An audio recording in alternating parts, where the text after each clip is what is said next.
safe to say a couple people cried.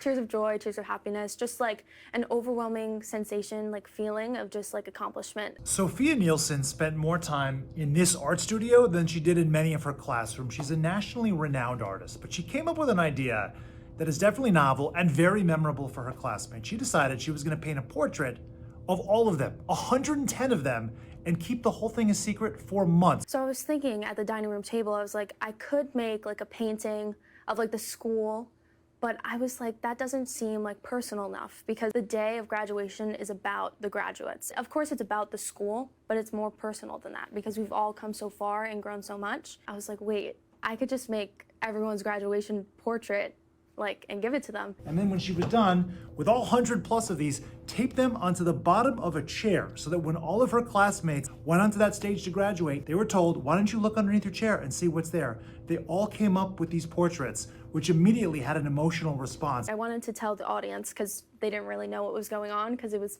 personal.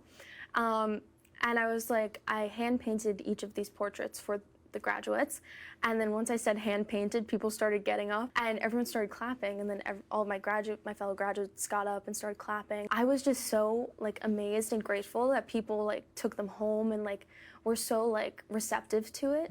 And it was just such a big surprise. I didn't expect people to stand up and clap. That was amazing to feel. It really paid off. That is how you give someone a proper send-off.